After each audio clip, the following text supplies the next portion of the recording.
Hoje é segunda-feira e é dia de Fer Me Explica. Enxaqueca de origem hormonal tem tratamento sem medicação, o que pode ajudar a prevenir ou combater?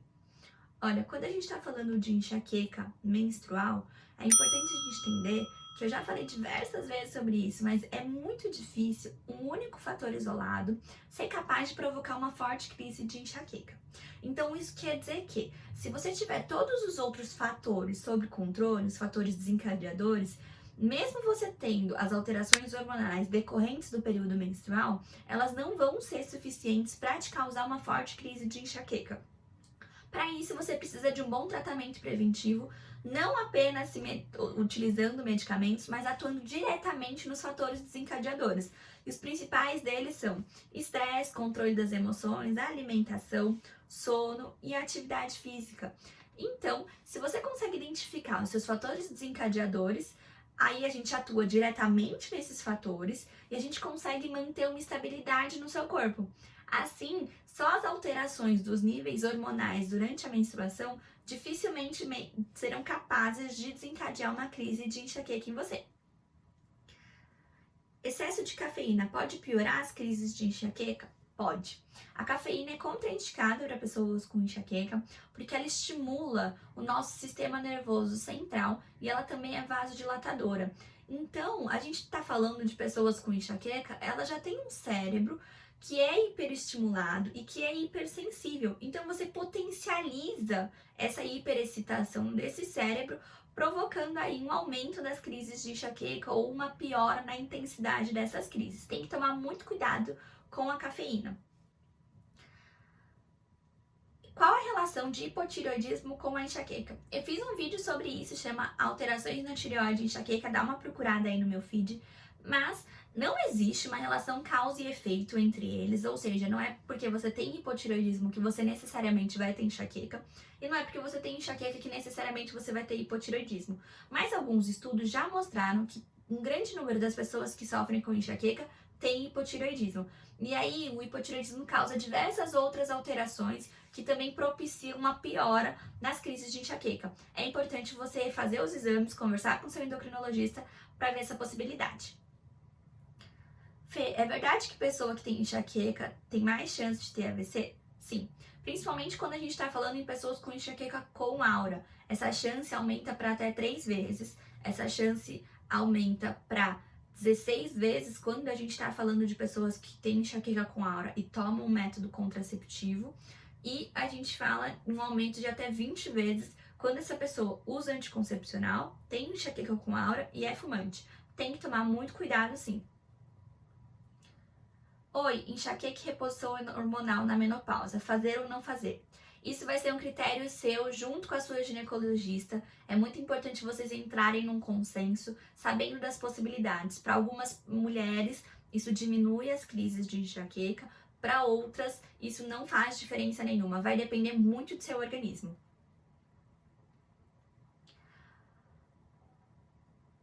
Tenho enxaqueca há muito tempo. Às vezes, durante as crises de enxaqueca, sinto umas fisgadas, umas pontadas. É normal? Olha, esse tipo de dor em pontadas, eu respondi hoje nos stories sobre isso também. Isso pode acontecer em pessoas com enxaqueca. Observa se, quando acontece essas pontadas, essas fisgadas na cabeça, também surgem os outros sintomas da enxaqueca. Se os outros sintomas vierem junto, totalmente normal, são sintomas realmente da enxaqueca. Agora, se vier só as pontadas, só as fisgadas, sem nenhum outro sintoma, aí a gente tem que investigar, porque pode ser a cefaleia primária em facadas, tudo bem? Eu sempre tenho enxaqueca depois de sentir dores fortes, tipo perfume, desinfetante, etc.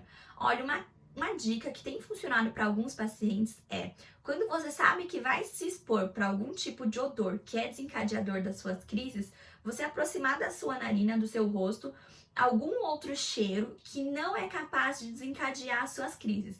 Acredita-se que isso pode confundir o seu nariz e confundir o seu cérebro um pouco, e aí talvez aquele cheiro ele tenha um poder maior do que o cheiro que desencadeia as suas crises. Experimenta, depois você conta pra mim se funcionou pra você. Problemas no estômago, como refluxo ou gastrite, podem provocar uma crise de enxaqueca? Olha, a questão de problemas no estômago, né, ela pode estar relacionada, assim, a uma diminuição na absorção de alguns nutrientes, e aí essa não absorção de alguns nutrientes pode ser um fator desencadeador de crises. Mas lembrando que o estômago, assim como o fígado, não são culpados da enxaqueca. A enxaqueca é causada por um desequilíbrio neuroquímico que acontece no nosso cérebro. Fer, sofro com enxaqueca há mais de 20 anos. Ultimamente ela tem doído todos os dias e sempre começa de madrugada. Por quê? Olha, você tem que observar essa alteração. Se ela de repente começou a surgir sempre de madrugada, é importante a gente olhar primeiro para o seu sono. Pode ser que esteja acontecendo alguma alteração na qualidade do seu sono e isso pode estar servindo como um desencadeador de crises, tá? Então a gente tem que olhar a altura do travesseiro, tempo de sono, qualidade desse sono. E a melhor forma da gente saber como é que tá isso é através do diário da enxaqueca. Se você ainda não fez isso, na minha bio tem um linkzinho, é só clicar lá e aí você consegue baixar gratuitamente o diário da enxaqueca para você preencher e entender se o seu sono tá ok, se ele pode estar relacionado a essa mudança de perfil da sua crise de enxaqueca. E aí a gente também vai olhar para ver se tem algum alimento, algo que você está comendo de noite na sua última refeição que pode estar influenciando o surgimento dessas crises. Outra coisa que a gente tem que observar é se o surgimento dessa dor é mesmo uma enxaqueca que está iniciando de madrugada. Existe também um tipo específico de cefaleia, que eu já fiz um vídeo sobre ela, que é a cefaleia em salvas, dá uma procurada para você assistir e entender melhor. Esse tipo de cefaleia, ele tem início específico em determinado momento e a grande maioria tem início de madrugada. Mas esse tipo de cefaleia, ele tem uma duração que varia de 15 minutos a até 3 ou 4 horas e ela pode acontecer diversas vezes durante o dia. Mas ela tem uma intensidade extremamente intensa. Observa, assiste lá esse vídeo e observa em qual dos dois você acha que se enquadra mais, tudo bem? Agora, próximo. Minha enxaqueca é do lado esquerdo, minha neuralgia do trigêmeo também é do lado esquerdo e minha bursite também é do lado esquerdo. Agora estou com dor de garganta há 15 dias e dói também do lado esquerdo. Será que a dor de garganta também tem a ver com enxaqueca? Não, a dor de garganta não tem relação com enxaqueca.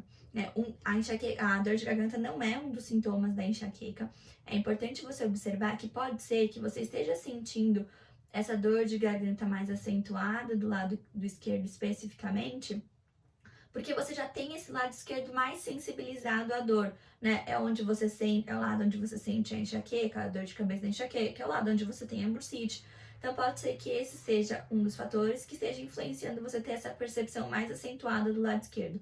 De qualquer forma, dor de garganta não é sintoma de enxaqueca, é importante você procurar um médico, porque você pode estar aí com processo inflamatório na garganta, tudo bem? É importante você tratar.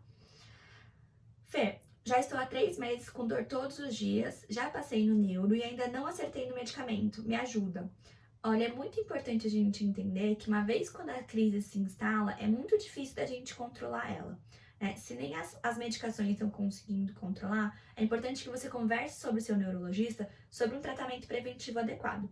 Muito provavelmente, o seu tratamento preventivo está sendo realizado hoje à base apenas de medicamento, e isso não é o indicado. O ideal é que seja um tratamento com uma parte medicamentosa, mas que a principal parte e a parte onde você tem um empenho maior não é na utilização de medicamento, e sim nas mudanças de hábito. Nas mudanças de hábito focadas nos desencadeadores da sua crise. Mas, Fer, como que a gente vai saber quais são os desencadeadores? O diário da enxaqueca. É importante fazer para entender quais são esses desencadeadores.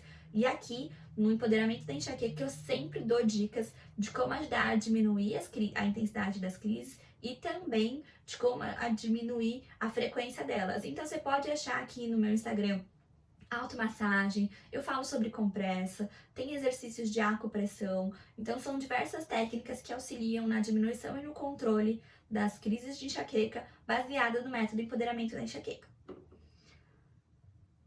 Queria saber se enxaqueca congestiona o nariz. O meu é do lado direito e fica uma dorzinha chata no centro da minha cabeça. Muito ruim isso. Pode congestionar sim. A congestão nasal, a coriza, que é aquela secreção nasal, elas também são sintomas da enxaqueca. E aí, uma forma de você tentar amenizar, não sei se você já assistiu o vídeo que eu fiz recentemente sobre acupressão. Alguns pontos que a gente pressiona nessa acupressão também estão relacionadas a coriza e congestão nasal. Assiste esse vídeo, tenta lá e depois volta para me contar como é que foi para você. Porque a enxaqueca sempre aparece de madrugada quando acordo. Cerca de 50% das pessoas que têm enxaqueca têm o início dela no período da madrugada ou no início da manhã, que é aquele período que varia entre 4 horas da manhã às 9 da manhã. É muito importante olhar, a primeira coisa que a gente observa quando isso é frequente na sua vida é a questão do sono, a sua qualidade do sono. Dá uma olhadinha lá no Diário da Enxaqueca, que eu sei quem é você, eu já mandei o diário para você. Dá uma olhada lá para você ver como é que anda a sua qualidade do sono. Pode ter a ver com altura de travesseiro, tempo de sono, qualidade do sono. Tudo isso tem que ser observado porque pode estar relacionado ao início da crise durante a madrugada. Gostaria de saber se com a chegada da menopausa a enxaqueca tende a piorar. Eu fiz um vídeo já sobre isso também, dá uma procuradinha. E é muito importante você entender que alguns estudos mostraram que cerca de 12% das mulheres têm uma piora da enxaqueca após a menopausa, mas uma boa porcentagem delas observa uma melhora significativa com a pausa da menstruação. Então, você para de ter aquelas alterações dos níveis hormonais e isso contribui para a diminuição da frequência nas crises de enxaqueca.